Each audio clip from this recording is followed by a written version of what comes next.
From the moment Donald Trump announced his candidacy more than 5.5 years ago, the country was warned what could lay ahead, with some of the strongest warnings coming from Republicans. I think he's a kook. I think he's crazy. I think he's unfit for office. This man is a pathological liar. The man cannot tell the truth, but he combines it with being a narcissist. A narcissist at a level I don't think this country's ever seen. Leaders cannot say whatever they want because words have consequences. They lead to actions that others take. And when the person you're supporting for president is going around saying things like, go ahead and slap them around, I'll pay your legal fees, what do you think's going to happen next? But all that huff-puffery didn't seem to stop those same Republicans and the rest of the party from becoming helpless lemmings, sycophants to a man more obsessed with serving his ego than the country he was supposed to lead. And as Donald flaccidly leaves the presidency in just 12 days, the Republican Party has reaped what they sowed, losing control of the White House and both chambers of Congress, and being forever stained by the atrocities that took place over the last 4 years, including the deadly storming of our Capitol this week. And joining me now is Jason Johnson, professor of journalism and politics at Morgan State University, and Charlie Sykes, editor-at-large for The Bulwark. And Ed, I'm going to go to you first, Charlie. Let's play Ted Cruz. Let's just go through some of these people. Ted Cruz, who is now trying to run and back and skedaddle away from the assault on our Capitol yesterday. Let's play a little bit of him. Here he is. I do think the president's rhetoric and his language has been over the line. I think it was irresponsible. I think it was reckless. And I think he needs to recognize it. Each of you look around, the men and women that are gathered here. You are patriots, just like the patriots gathered at Bunker Hill, just like the patriots gathered at Valley Forge, just like the patriots who forged this nation. The men and women gathered here and across the state of Georgia are fighting for the United States of America. Charlie, that second clip was January 2nd. Days before the assault on our Capitol. I have a word for this guy, but I'm going to let you go ahead and tell us what you think of him and his future and whether or not he has destroyed himself politically. Well, you know, a long time ago, he was known as, for many years, he's been known as the most hated man in the Senate, and that was hard-earned for Ted Cruz. Look, this is not breaking news, Joy, that Ted Cruz is a cynical charlatan and a demagogue, and this has been played out. Look, this is not a man who is deranged. This is not a man who is crazy or stupid. He knows exactly what he is doing.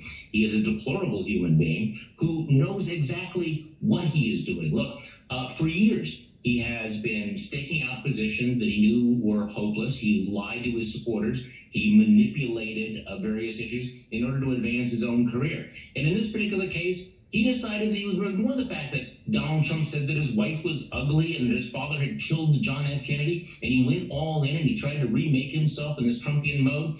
And this week, this month, the last several months, you know, he's been playing with kerosene and matches, and people died, and he got burned. He went all in on this, but I think people need to understand that he and Josh Hawley, there's a sedition caucus. But within that sedition caucus, there is this charlatan caucus, the people who know exactly what they're doing. They know they're lying. They know why they are lying. And Ted Cruz, I think, really, in many ways, once again exposed himself for exactly what he is.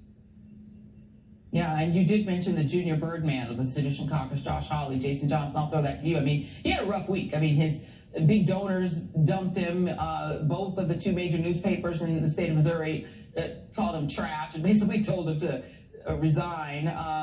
He lost his book deal, and I should mention Simon & Schuster has a black woman publisher who yanked that book deal out from under him.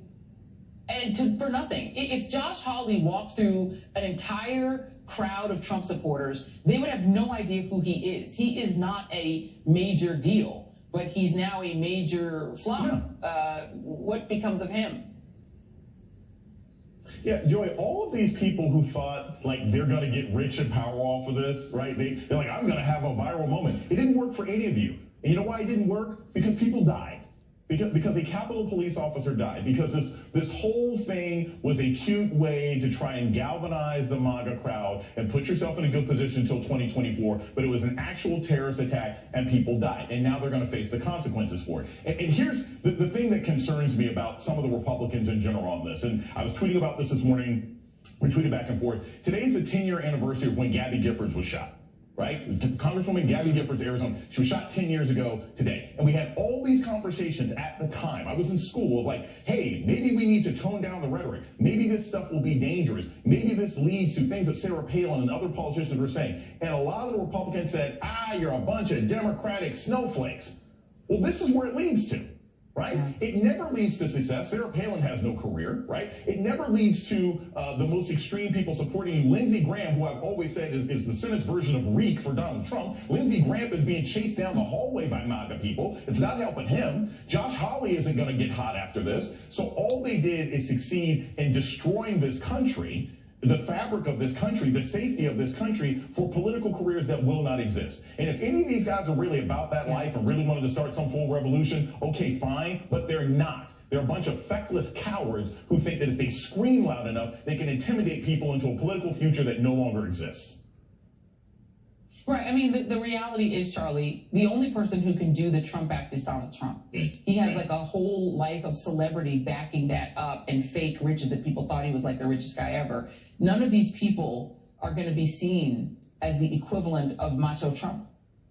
No, that's exactly right. And that's what made Josh Hawley such a complete phony, that he wanted to dress up as Donald Trump, that he thought that there was going to be Trumpism without Trump. So he pretended to be a fake populist. He pretended to have this attitude on Twitter. But it was all artificial, and it's all blown up in his face right now. And I'm glad that Jason mentioned that scene, that remarkable scene where Lindsey Graham, who has been, they said since you used different language, I mean, he's been Donald Trump's fluffer for the last 4 years. He has been so loyal to Donald Trump. He has done absolutely everything. And yet, what's happening? He's walking through the airport, and people say, you're a traitor, you're audit the vote. And this is the fate. You can never be Donald Trump. You can never go that far. There's no loyalty. There's always a point. So, that's going to be Ted Cruz's future. That's going to be Josh Hawley's future. But Jason also made a very important point. There's a real cost, not just to them,